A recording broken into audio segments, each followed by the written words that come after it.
Okay, we are here at the Coken Woodford Glen Speedway for the 2021 Modified Championship. I'm your host, Aaron. And I'm Vince, and it's a beautiful sunny day here. We have 30 of the best modified drivers here that are ready to race for the New Zealand title.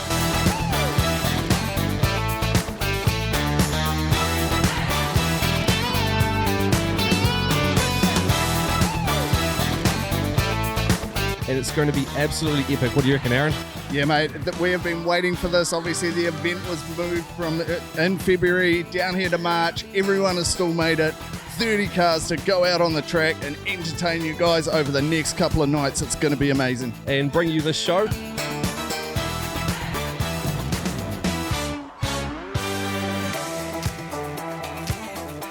are you doing, Vince? Here for the finals of the Garage 16 New Zealand Modified Champs, Aaron.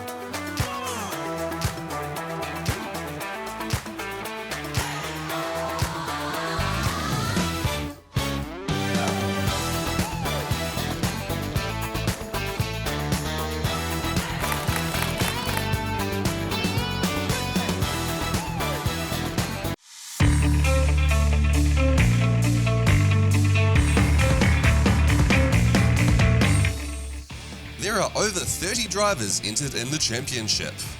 The drivers are divided up into 6 groups. The groups are seeded, meaning that the best drivers are dispersed evenly throughout the groups so that no group is stacked. Each group is named after a sponsor. Group 1 is Coken. Group 2 is Anderton Decorators.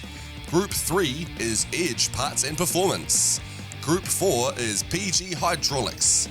Group 5 is Value Cars, and Group 6 is Recreation Hotel.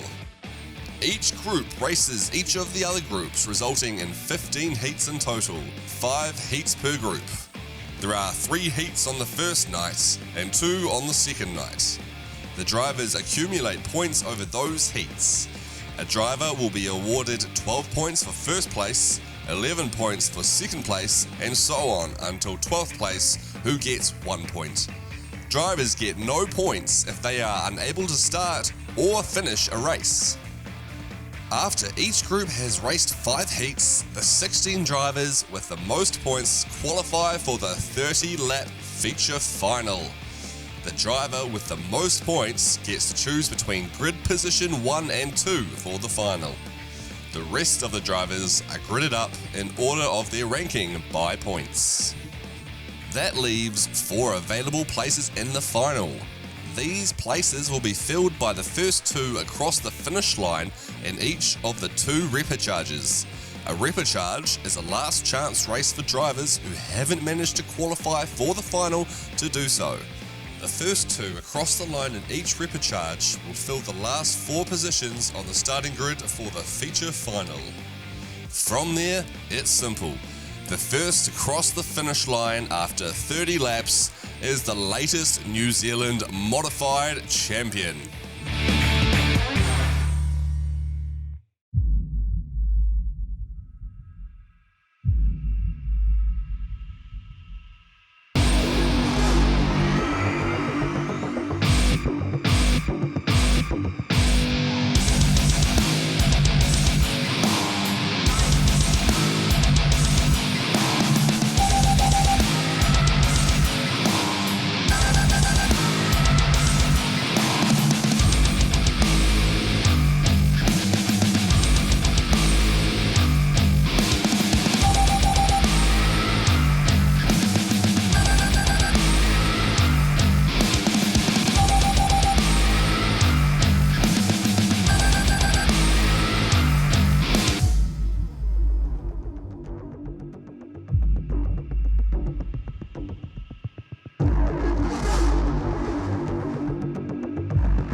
So we are here in front of Luke Brown's trailer, 3NZ, and he is a former New Zealand champion. And I tell you, he has had a wonderful season so far, and some would say that he is on form and looking at repeating another New Zealand championship. We have had the pleasure of watching him at several championships. Now, there's a few championships which determine what sort of form you're in when it comes to the New Zealand champs, and that is, of course, the North Island, the South Island champs, and then it's the championship where the New Zealand champs is going to be held. So this season, it was Canterbury champs. Now, Luke Brown won the Canterbury champs, he won the North Island champs, and he won the South Island champs. So Luke Brown, 3NZ. There's other ones that he's had. I could go on for a long time, but this guy, he is in for the serious shot of putting that 1NZ back on his car. But at the moment, we're going to cut over and have a look at how he performed when he won the Canterbury champs.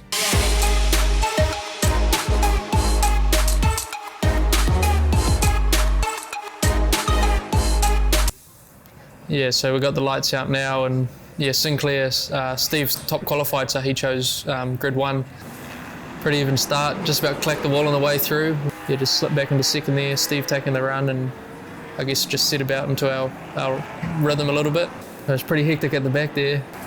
Yeah, it was pretty slick early on. You can see down there 3 and 4, it's pretty black like from the get-go. Yeah, so everyone's just trying to get the most drivers they can out of that 3 and 4 being so black, trying a few different lines, running high, cutting low. Even Brad's running down low, so you know something's on there. Not often you see Brad down low. Yeah, so this is kind of the point where I started catching Steve a bit. He was backing off quite early in the corners. Yeah, had a dive under him here in turn 1 and 2. I thought he was going to cross back under me, but I actually thought Mike would be super close. By the sounds of it, he was getting close at the end there, but I knew if I left the door open at all, he'd be straight in there.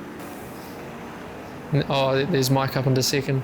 And it was about this time one of my contact lenses actually fell out. It didn't fall right out, it kind of half stuck in there, so I was sitting there for a bit trying to blink away. Dan Ray's right there too, so it was a pretty close race. Oh yeah, there's the white flag there. Yeah, look how slick it is, man, you're just gassing it up. But it actually started raining just before this, and I think you can see up here, I actually clacked the wall after the flag, or maybe it was the next lap round. Luke Brown, 3NZ, you come all the way from Auckland, and it was well bloody worth it, mate. Yeah, it makes the trip worthwhile. Yeah, it was a bit touch and go with the rain there, and being out the front, you're not too sure how far to push it, but yeah, there's a lot of fast cars here, and we had a good couple of battles at the front there, so overall we're stoked they come away with another win, so yeah, over the moon.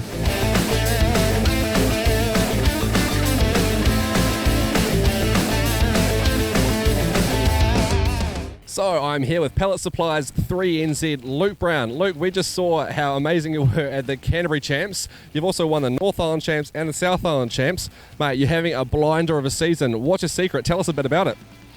Yeah, it's been a bit of a dream season, really. I mean, yeah, we've got a lot of things right on the night. I wouldn't say by any means we're the best or quickest car. It's just you've got to get the whole combination right on the night. You've got to be quick, good grids, combination of drivers on the track, and bit of luck, bit of everything. But yeah, it's just making a bit of a plan for each meeting and then trying to hit that.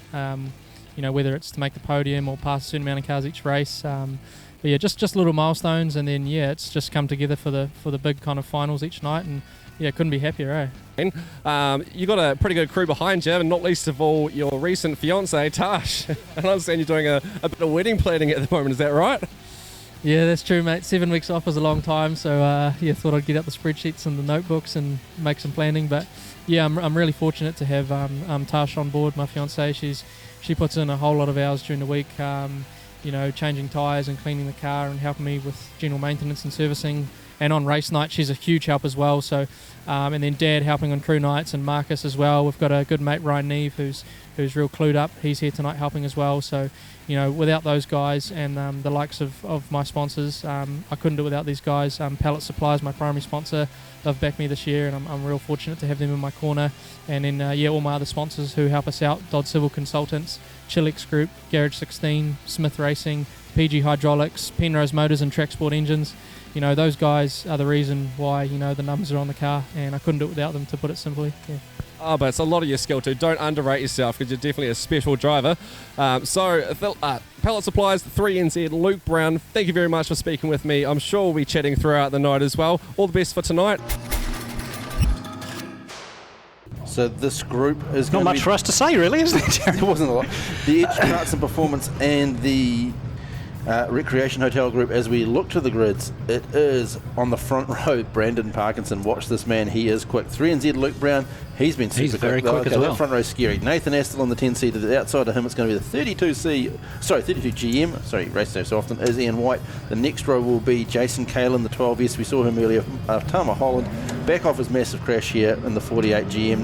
49C Kevin Ban, and Jacko John Jackson in the 71S. The last row of the grid will be the 88T of Jason Scott, and the Rocket Man Ralph Godwin in the 99C will round out the top 10 spots. So we have the white line, the fairy dust has gone down out of Enviro Waste. We are gridded, we are pedestrian. Look at how slow we are. Luke Brown's going to pull the pack right down, and he's going to use the torque of the big V8 off the line. Here we go, race fans. We are away and racing. Parky started with him, but Luke Brown gets the slingshot into the corner. Parky drops into second a little bit. Astle in the Bassett car looking to move up. He and Ian White are getting so close. White's having the run, and Jacko down the outside. Atama Holland slipping back there. Jacko right up on the back of Ian White, and he's trying a little bit of contact between him and Astle. Just a little bit of a wheel rub in it. Luke Brown's out in front. Bouncy here from the 5GM car, and Ian White gets given the Taranaki side slap on the way down there. Do not muscle him. Jacko comes through as Ian White in the LRC Ford trying to hang on to the back of the 72S. Kevin Band's making moves here on the back of the 48 of Holland at the back end of the pack. Out in front though, it is Brown. But Brown has got to keep the pace up because Parky is right on his tail.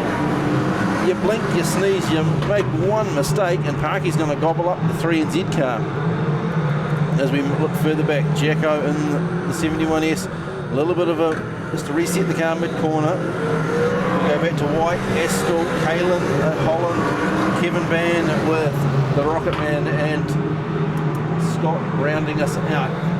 And it looks like Luke Brown has found his groove. He's opened up the gap and he's pulling away from the 5GM car. Meanwhile, the 71S looks like he's just picking up a few car lengths. Luke Brown found his groove. He might have had that one set just a little bit tighter than he thought, but he's found that nice low line. You can see how the plays moved up the track. It's a little bit rough once you get off that car width out. Parky settled down. He's not pushing it too hard. Of course, this is about consolidating and getting points. And if you look at where we are at the moment, these two cars, until 3NZ and 5G, and they start on the front row, they can literally do no more than what they're doing. But the man who started near the back, the 71S of Jacko, he's peeled through the pack, and he's over his gap, the 32. If you look further through the pack, there's not a lot of real positional shuffling. Weaver would battle between the 99 and 88 at the back. Kalin's having a crack up the inside of Astle now. And Kalin, he's on the brakes. Astle turns it in, had to get on the brakes a lot harder, and Kalin carries the momentum off the corner. But don't write off Astle. This car's got plenty of pickup in it. Atama Holland driving the wheels off the 48 car. Across the start-finish line, it is the 3NZ of Luke Brown. He has opened up the gap on Parkinson. And once again, Tony, we're seeing the front three cars breaking free of the pack and just disappearing. And white flag is now out for Brown. Parky sees it. He'll know from his just his own racecraft, he won't hear the 71 car on his heels. He knows he's got a bit of space. As our race leader heads through Enviro Waste, he'll straighten it up and he will take heat 3 of the New Zealand Modified Champs, followed by Brandon Parkinson and John Jackson. We will watch the rest of the pack come through to see if anybody's going to do no kamikazes or anything silly in the last lap. A couple of positional changes, but nothing's going to set the world on fire through that one at the back end. But the front two cars, once they left and gap the pack, the man who made all the moves, it is the big green 71S. Yeah, like the first heat, everyone got through without damage, without problems. It's just Luke Brown, it's like he's never not been away. I mean, that's exactly how he was racing when he was down here for the South Island Championship, when he's been here at Woodford Glen at other times this season. It's just like getting the car and start turning laps just like he always has. Yeah, it's almost like he's a local, just knows the setup. Interesting, if we look at the overall points as it sits at the moment, now this really doesn't mean a lot. All groups have now raced, so it's even. Lane, McPhee, Brown, all sitting on top points. Fox, Parkinson, Sinclair. At the moment, they've all done one race each. It's going to get a bit jumbled and a bit mixed up as the evening goes. But really interesting, once the pack breaks free, they're gone. Yeah. Brendan Parkinson pulling a 15.62 lap in that, very, very quick at this point. As they're saying, as a drivey track at the moment, it will slick out. Doing replays for us on the live stream here. And Jacko, he was a man on the mission. I guess he looked at the oil pressure gauge and went, oh, well, we better get this over and done with before we run out of oil. And he came through a little bit of contact there. And it really was just a racing incident with Astor. It looked a lot worse from our angle, but when you see it there, you can just see one was coming down, one was going up, just a little scuff. Kalen, he was doing what he could in the 12 car and gave it the big wheel stand, but Astor midway down the track, you could see that the car had settled back down on its shocks, and just the torsions were holding it up, and it was just the front wheels weren't doing anything for him. A little bit of Kevin Band there, and you see the 88 car coming through.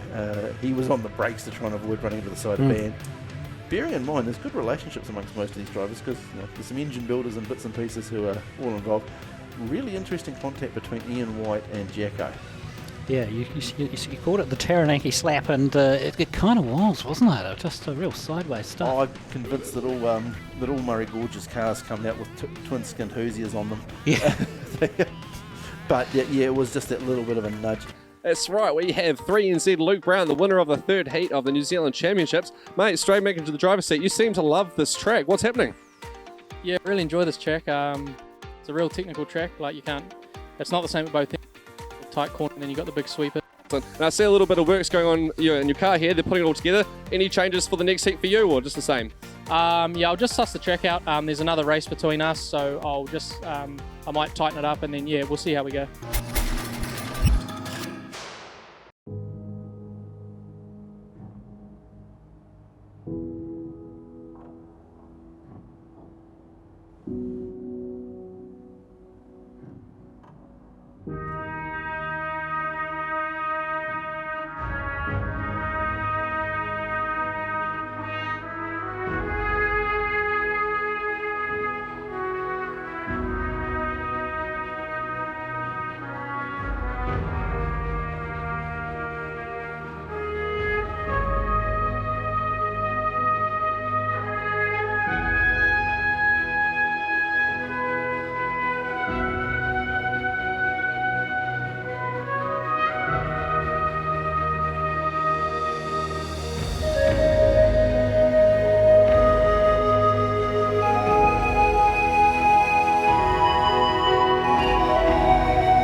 Here with a lot of Lovelady cars behind us.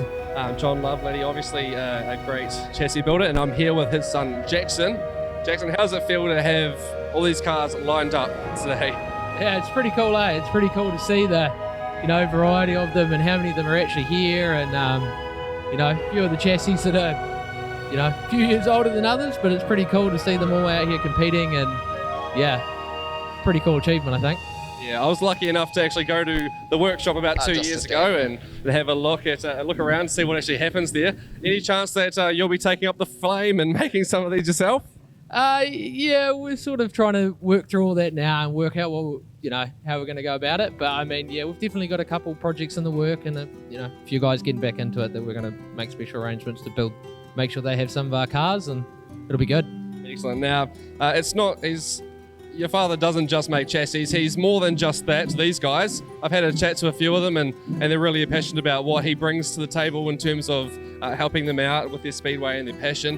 What does John feel about being involved with all these guys? How does he feel about that?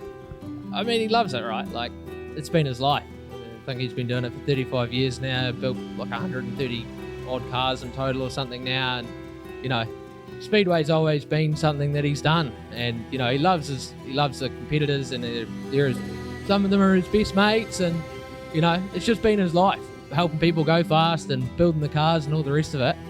I think it's been pretty good. Live your hobby as your job. It's a good bit of fun, if you ask me. Yeah, bought my first car back, I think it was like 2009 or 10 or something, and that was that car had a good pedigree. That was Phil Patterson's car. And that had 3NZ, so I had that, and I got 3NZ into that as well, so that was cool. And then I brought one of the other house cars, and which was the car I came here and watched when I was a kid, so that was pretty cool to own that car. I've still got it as well. So, and then this car here has got a good pedigree as well. Luke Keegan we had great success in this car. Got a couple of his titles in it, and so the car's not lagging. It's just the driver, I guess. Yeah, and John's not the sort of guy that just welds up a few chassis and that's it, is he? He's a real knowledgeable guy as far as the sport goes. So, so a little bit of guidance and coaching. Did you learn a lot about car setup from John? Oh, yeah, absolutely, yeah. His workmanship's awesome, eh? Yeah, you definitely can't fault that, and he'll just tell you if you're not doing something right. He'll definitely tell you. So, and you got to drive it like you stole it. Yeah. Because if you don't drive it like you stole it, you won't win. And just from me as well, just a big shout out to John. I know we've only met once, but it was a very pleasurable experience. I think you taught us more in that hour, so I've learned since. So thank you very much from me, and of course from Dan. Thanks, Dan. Yeah, cheers. Yeah, no, Aaron, you're definitely right. We definitely learned a lot in that hour that we spent with John and his workshop here. But right now I have Ralph Godwin here. Ralph, your history goes back a long way with John, so can you tell us a little bit about it? I started working for John back in early 1991, helping him build the race cars and stuff. In fact, I was at John's 29th birthday all those years ago. He just recently turned 60. So yeah, and like you wouldn't find a more passionate person in Speedway. He's done so much for the sport throughout the years, you know, just with the support he gives all of us drivers,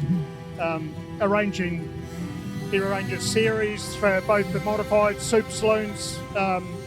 Just so you know, the guy sort of lived and breathed Speedway for donkey's years. It's just, you know, obviously he can't be here tonight because he's not feeling very well. So, you know, just thought it'd be good to show our appreciation. You know, there's 8 of his cars out here on the field tonight.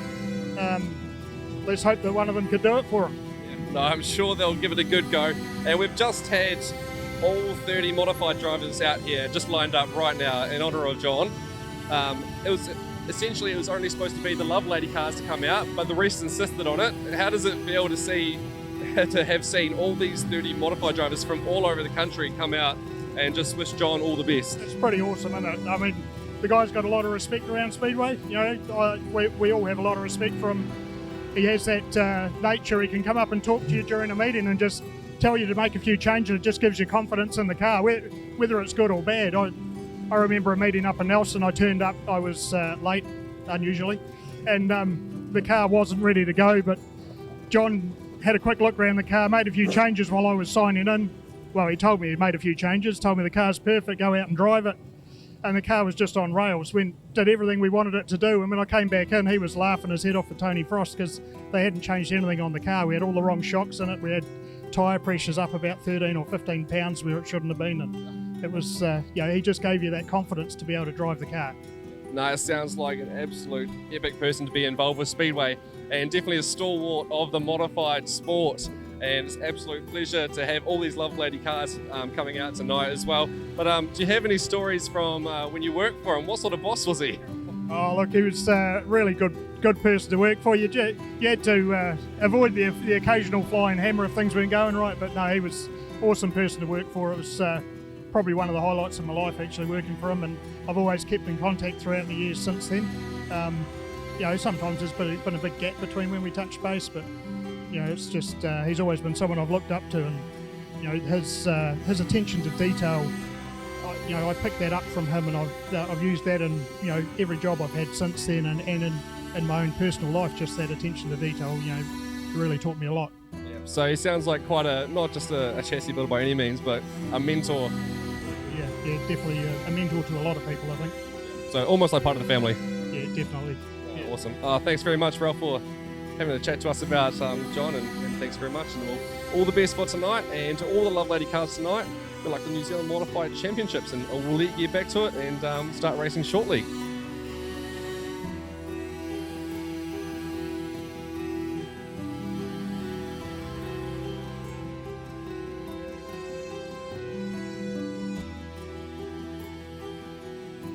All right, I am here with McPhee Motorsports 2NZ, Blair McPhee. Blair, welcome to Coconut for Glen, mate. How are you feeling about this weekend and this championship? I'm feeling pretty good, actually. Yeah, it's been a good week of prep, and is what it is, really, at the end of the day. Sounds good, mate. And you've had a pretty good season so far. I mean, only a few weeks ago, you won the Manawatu Championships at Palmerston North, and Modifieds haven't been to Palmerston North for a while. How was it going out there and racing in front of those fans? No, it was actually pretty cool. It was nice to go there for a change and hopefully get some more meetings there. But yeah, I had a bit of a redemption on that place after my last spill there, so it didn't end too well, so it was nice to finish on top. And did they, now, you came second in the North Island Champs, almost came first. Tell us a bit about that, mate, because that was some amazing racing and an amazing finish to the night. Can you tell us a bit about that and tell the fans what actually happened that night? Yeah, no, we had a good night. Ended up tied again with Luke Brown. It seems to be our little ritual, like to have runoffs all the time. And he thought I got the lead and thought I sort of had him, and he did the old dive bomb on the outside and got me, and his big pass paid off. So yeah, we ended up second. That's right, mate. But at the Wellington track, where this happened, at the Wellington track at the previous New Zealand Championships, you also had a runoff for the 2NZ here, and that was a different story, wasn't it, Blair? Yeah, he beat me fair and square, but then I ended up in the referee's box for a jump start, and hey, what they said was to go, and that's what the outcome ended up being, which wasn't fair, like don't like doing it in the office, but that's how it happened to be. So you got the 2NZ, but Blair, you've been in modifieds for a while, but the McPhee name is well known in modifieds. Can you tell us a bit of a history about McPhee Motorsport and your dad, if he'd be happy to for you to share a bit of that? Well, it started obviously about 44, maybe 45 years ago. The old man started racing, and he started in stock cars, and and stock cars, super saloons, and all that sort of stuff. And then he ended up in a modified, and it was just sort of jumped in, and we did the mini stocks when we were 12, and then we got a stock car for a season. Decided stock cars wasn't our turn. It wasn't really what we were into. And then ended up with the modified, and we just sort of stuck at that. And so it's about 9 years now we've been doing it, so it's pretty cool. Nice. And of course, you and your dad aren't the only ones in racing. I was at Wellington track last week, and I saw another 9W there in the mini stocks. You got a daughter involved now as well? My daughter has started racing mini stocks. Last season she got two meetings before COVID hit, and then so it's her first full season, and she's loving it. Just enjoying following her around and sort of putting my car to the side a little bit. It's pretty cool. Excellent. All right, and let's get back to this weekend, the New Zealand Champs. You got a 2NZ on your car. How are you feeling? Are you nervous? Are you confident? No dramas with the car? No, hopefully there should be no dramas with the car. We've had a lot of dramas leading up to this, like fuel pumps, a couple of broke a fuel pump, and the steering box and the diff. So hopefully that's all should be good now. Pretty confident really that we can. We probably got a car that can probably do it, but hey, it's luck at the end of the day, so we'll just see what the outcome is really. Been an absolute pleasure. I'm sure we'll chat more tonight, so good luck for the New Zealand Champs.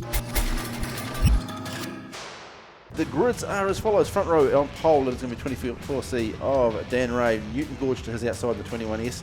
The 9C of Gary Lennon sitting in behind Dan. Those two guys will race a very similar line.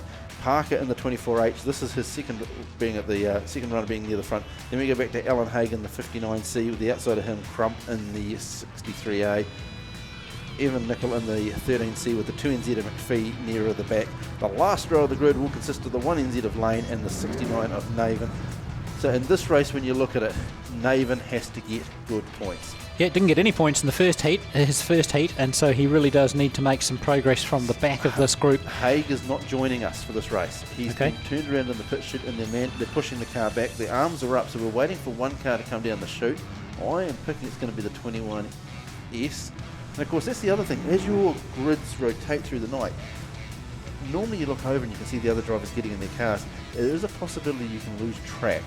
And so it's really reliant on having a good pit crew and a clear understanding. But the one who's going to want to get through this paddock is the 2NZ of McPhee.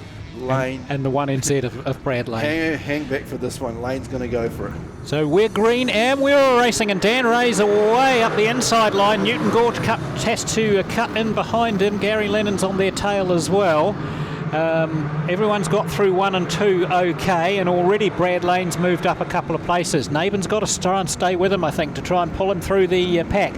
Newton Gorge has got to the front as Dan Ray had a bit of a moment there, and the 9 of Lennon is taken over second place. That moment being Newton's right rear. Was it? Oh, okay. I didn't catch that. So then we go back to the 21. There's a good battle between Crump and... Oh, we got a car bouncing around out of turn 4 there. That was the 1NZ of Lane. Crump had a temporary little excursion onto the infield, but he's rejoined near the back of the pack. Out front, Gorge in the 21 machine. He's got a lead of about 6 or 7 car lengths. He drifts very wide through 3 and 4 there. But Gary Lennon slowly closing him down. The 24 of Dan Ray keeping Lennon honest as well. And then we go back to the 2 of McPhee, who's come through from near the back and starting to make up some good ground. But I would say the quickest car on the track at the moment is probably the 1NZ of Brad Lane. Is absolutely going for it, now in 5th place. Fastest lap was McPhee there on the previous lap. So McPhee and Lane absolutely going for it. Newton Gorge, he's holding on to a lead, but you get the feeling that Gary Lennon's closing on him and is going to make the pass sometime before the end of the race. Dan Ray can't really go with Gary Lennon, and the 2NZ of McPhee is closing on the back of Dan Ray. Could be a pass there too before the race finishes. And Brad Lane, well, he's still making a lot of forward progress, but he's got a bit of work to do to get past these guys in front. McPhee gets a good exit out of 2, can't quite get alongside Dan Ray. Ray knows he's there now. He'll be a little bit defensive, I think.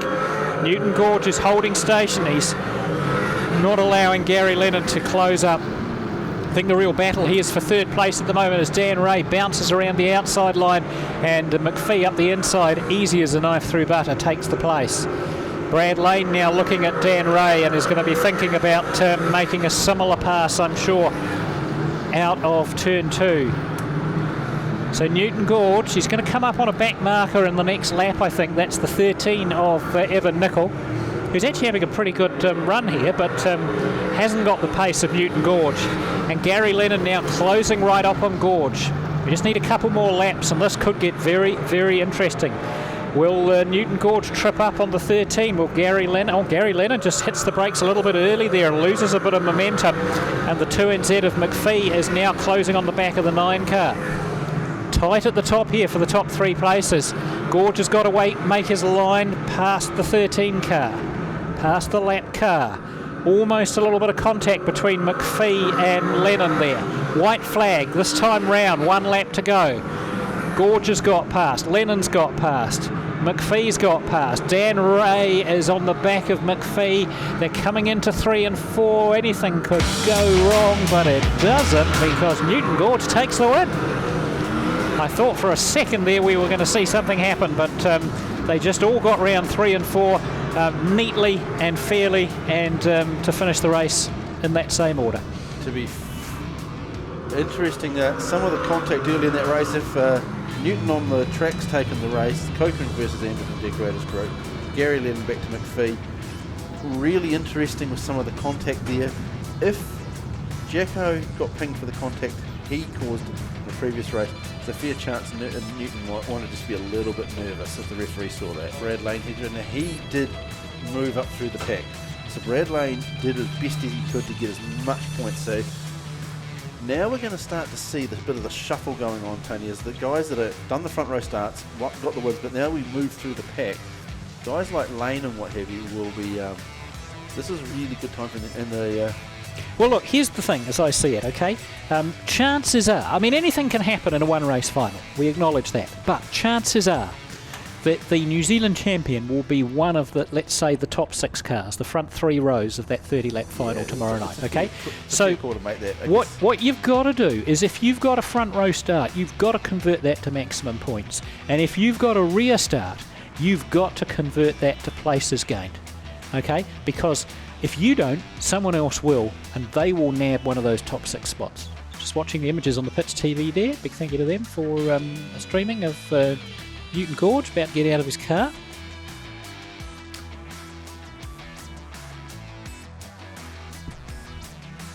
And Aaron's down in the pits with 21 Newton Gorge. Newton Gorge, we're just going to have a quick chat with you, mate. Winning that race, all good, mate? Oh, yeah. I'll probably get into trouble, but anyway. Yeah, you just touch a guy and next minute it's all hell let loose. But anyway, that's the way it is. Oh, so you had a little bit of a touch, was it, with Dan Ray there into turn 3? Yeah, 24. I think it was a blue one. Yeah. Which was unfortunate, but anyway, you don't deliberately do these things. For God's sake, we're running with nil fuel pressure at the moment, so we don't know what's going on. We're having troubles. Thanks for your time, Newton. I appreciate it. Cheers. Cheers. Thank you. You sure are. I am here with 24C Dan Ray. It's not all fun and games for you, mate. After Newton Gorge 21S got relegated, something happened and you have been kicked out of the New Zealand Championships.